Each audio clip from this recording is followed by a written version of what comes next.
loves dyan. Mega love shout out. So, ayan guys. Ito na po yung nagluluto po ako ngayon ng aking ulam, no? Na, atay ng manok at saka itong batikulon. Sa Bisaya pa, batikulon. Ayan, medyo marumi. Kaya tinatanggal ko itong yelo.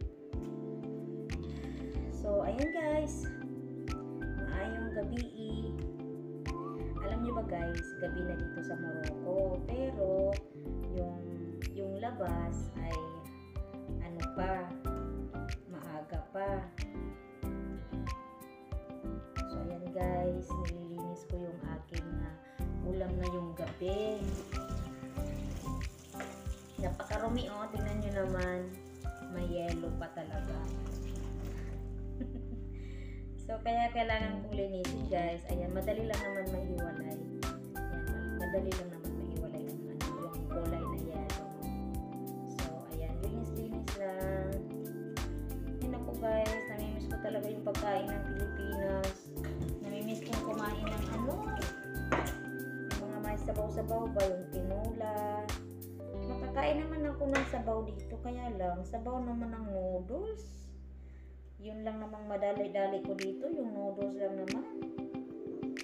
Pero, tsaga-tsaga na lang guys, kasi wala, no? Importante, may makakain pa naman.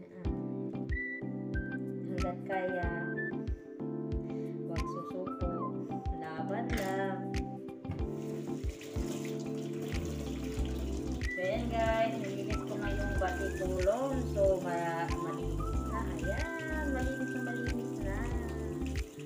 O, diba guys? So, ayan guys, pasensya na kayo. Hindi ako masyadong nagla-live sa YT ngayon. Kasi po, busy kasi ako. At saka, sobrang pagod ba? Parang wala pa akong time na mag-YouTube, no? Kahit mag-ano man lang, mag-live. Diba? Dati nagla-live ako. Ayun, nakakatamad mag-live kasi ngayon, yung room ko kasi nasa underground. Wala namang signal doon. Magkakasignal naman ako pero lalabas ako ng kwarto tapos doon naman ako sa hagdanan. Napakalamig pa naman doon sa hagdanan makaupo. Masakit sa puwet, no? Mas maganda kasi yung magla-live ka na nakaupo, nasa kwarto, yung comfortable ka. Dito, bago pa lang ako, wala pa akong numero dito sa Morocco. Number pa lang ng Pilipinas. So ayan guys, malinis na yung atay ng manok. Tingnan nyo. Malalaki, no? At least mayroong ilang piraso. Iniwan to sa akin ng kasama ko. Mayroon akong kasama dito, isang Morocco. Mostly naman dito kasi yung tagaluto nila talaga dito ay Morocco.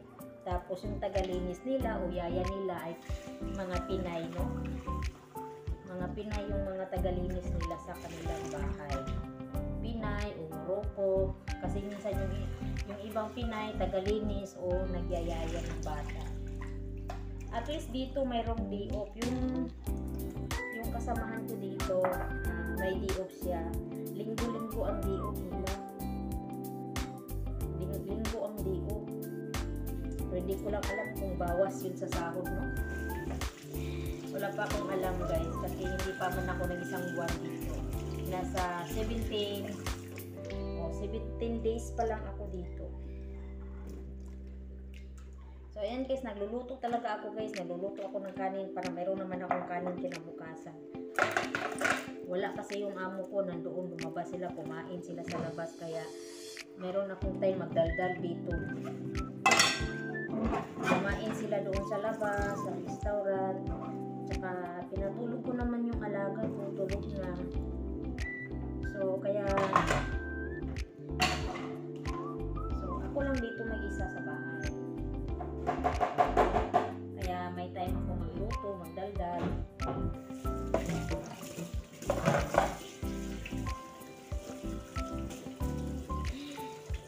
Namimiss ko na talagang mag-live sa YouTube. Pero pasensya na talaga kayo kasi si Winnie's Vlog ay ayan, bago pa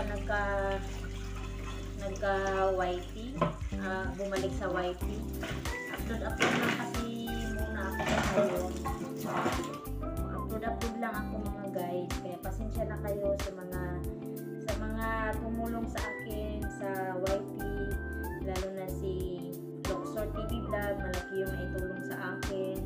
Si Ate GBC Vlog, yan, sila po yung mga tumutulong sa akin sa mga time na mayroon akong problema.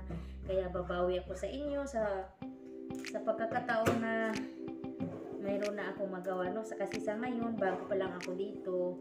So, hindi po ako nakakalimot sa mga taong tumutulong sa akin. So, wait lang kayo guys. Pasensya na kayo.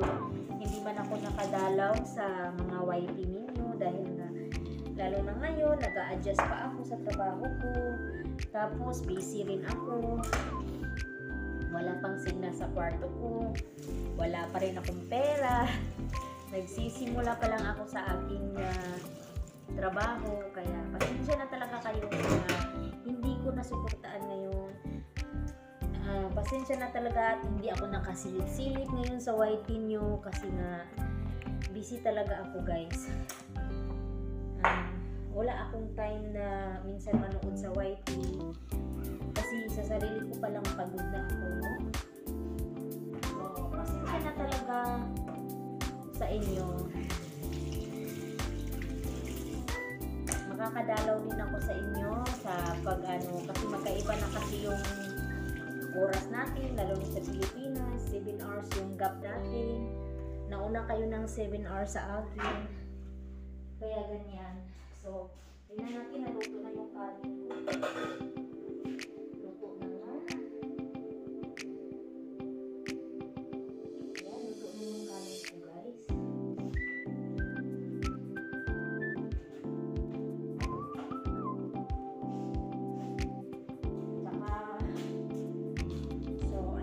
Maraming salamat, pero ipapakita ko muna sa inyo guys kung ano.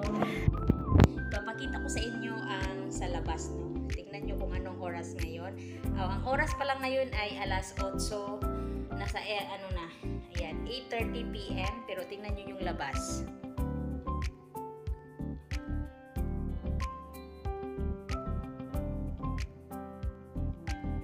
Diba parang hapon pa.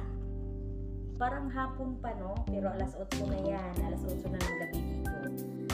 Kaya, ganoon talaga, guys. So, ayan, guys! Maraming salamat dyan sa nanood. O kung may nanood o wala manood, walang problema yun. Pero, ayan, guys, isi-share ko lang talaga dito sa Morocco. Ang aking pagsisimula ng aking trabaho dito sa Morocco, guys. So, ayan, guys, maraming salamat. Sana po ay suportahan nyo ko. Babawi ako sa mga taong tumutulong sa akin. Maraming salamat, lalo na si Ate Erlinda Mix Vlog. Ayan, si Ate Erlinda Mix Vlog ay nandyan pa rin yan sa akin at nagsusuporta pa rin yan sa akin. Piniplay pa rin niya yung video ko. Maraming salamat sa iyo, Ate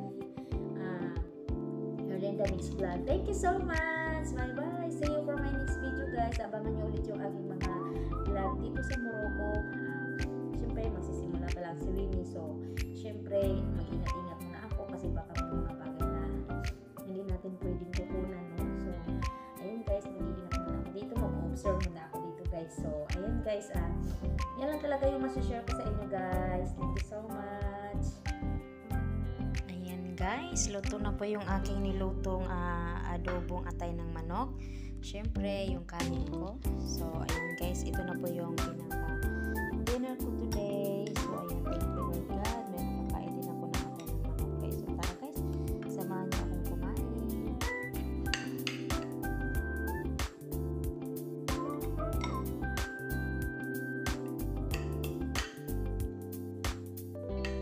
Kakain ako guys dahil gutom na.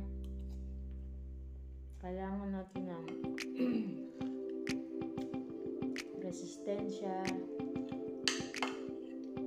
tsaka pagkain, no? Iba talaga yung kanin, guys. Kasi pag walang kanin, parang gutom talaga yung tiyan ko. Minsan kasi yung lunch nila dito ay pancit, pasta, yung pinaka-spaghetti nila, ganun lang.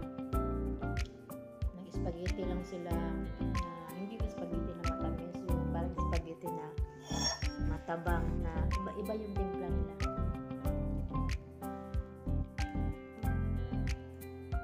Tapos may kasamang salata. Kaya nandito sa gripo lang kami umiinom ng tubig. Okay ba yan naman? Iniisip ko pag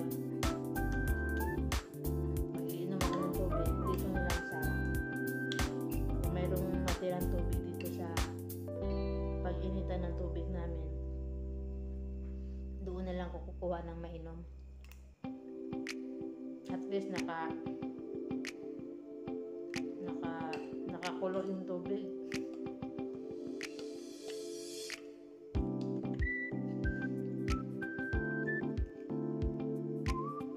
Yan. Kahit meron mang pagkain Pinoy, iba pa rin yung may kasama kang kakain. Pag ikaw lang, parang madali ka lang mabusog.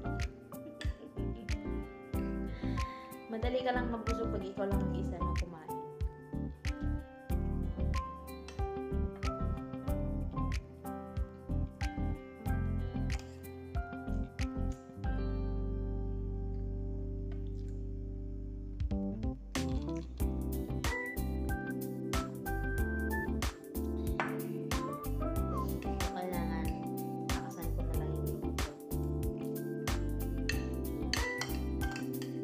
Kain na lang.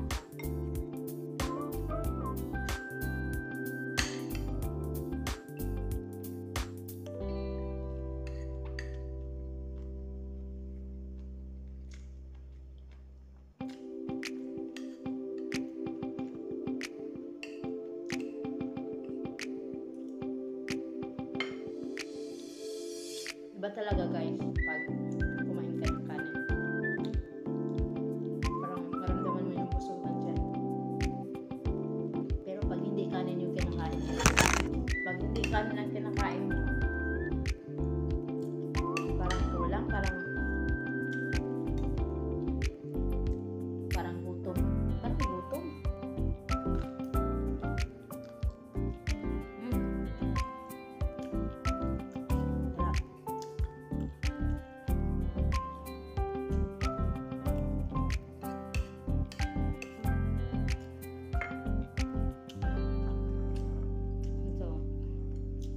Guys,